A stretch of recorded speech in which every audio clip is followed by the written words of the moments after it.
तो पल भर को मन में यह ख्याल आया कि यार ईशान किशन ने किस्मत रातों रात बदली कैसे।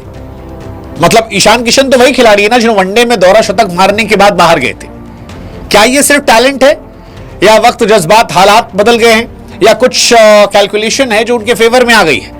क्या ये नए सेलेक्टर्स का असर है जिन्हें ईशान किशन में ज्यादा भरोसा है, या ईशान की डोमेस्टिक परफॉर्मेंस का असर है, या बाकी सबने अपना क्रिकेटिंग स्टैंडर्ड इतना लो कर दिया है कि अब ईशान किशन अपने आप उठ गए? पिछले 7-8 दिनों में ईशान किशन की किस्मत ने वक्त, जज्बात, हालात सब पलट दिए। और ईशान खुद कह रहे होंगे कि हे हरिराम कृष्ण जगन्नाथम, क्या हो गया, कैसे हो गया? बाकी वाले कह रहे होंगे गमछा उतर गया। मतलब T20 वर्ल्ड कप में ईशान किशन की एंट्री होती है। मुझे यह लगता है उनकी परफॉर्मेंस देखकर कि यार ईशान को आप प्लेइंग 11 का हिस्सा भी बना सकते हो। दो इट्स नॉट इजी, बट आप सोच सकते हो, क्योंकि ईशान ने 6 नंबर पर उतरकर शतक लगाए हैं। यानी वो कह रहे हैं कि संजू सैमसन अगर लॉक्ड हैं तो आप फिनिशर के तौर पर भी देखो ना साहब, मैं नीचे शतक लगा रहा हूं, बैक टू बैक लगा रहा हूं। और इसीलिए सवाल उठता है कि बदला क्या है। खबर आ रही है कि ऋषभ पंत को शायद मौका नहीं दिया जाएगा। ऋषभ इंडिया के बैकअप विकेटकीपर रहे हैं ओडीआईज में।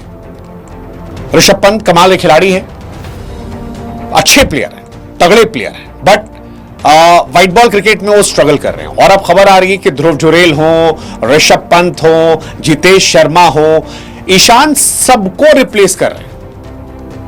T20 में जहां वो संजू सैमसन के बैकअप विकेटकीपर होंगे तो वहीं पर ओडीआई में वो बैकअप बन जाएंगे इनके।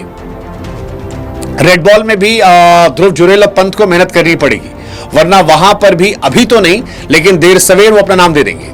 और ये बड़ी खबर है, इसके पीछे लॉजिक क्या वो समझने वाली बात है। लेकिन उससे पहले एक बड़ी खबर बता दें यही कि ऋषभ पंत के ड्रॉप होने की कहानी आने लगी है। ऋषभ पंत जो है इन दिनों कंसिस्टेंसी से स्ट्रगल कर रहे हैं।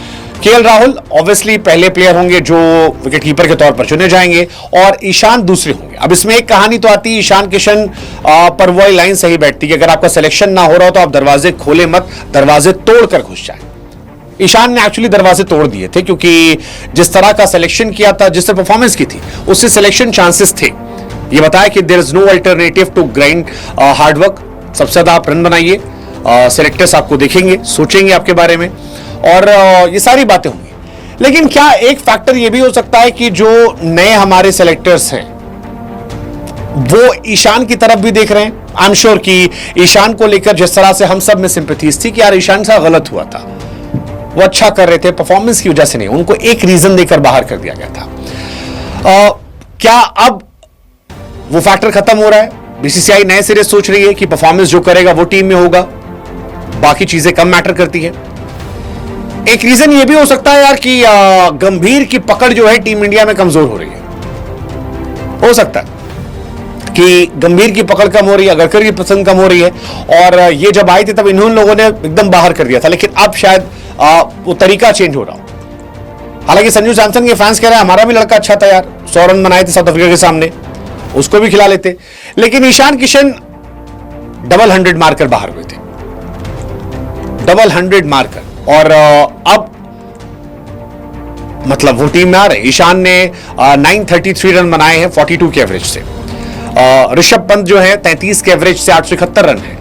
संजू हालांकि इन दोनों से आगे थे, 56 का एवरेज था वनडे में, लेकिन ईशान को पहला मौका शायद मिल रहा है। 39 गेंदों पर 125 रन अभी उन्होंने बनाए थे 6 नंबर के लिए, जो बताता है कि कर्नाटका के सामने पारी अपने आप में तगड़ी थी। 33 बॉल में 100 run, second fastest Vijay Hazare में 6 नंबर बैटिंग करते हैं।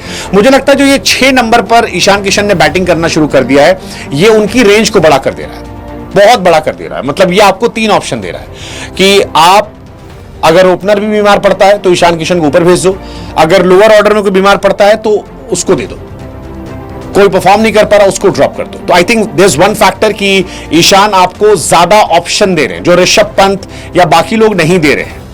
केएल राहुल बहुत समय तक टीम से जुड़े थे क्योंकि ओपन भी करते थे।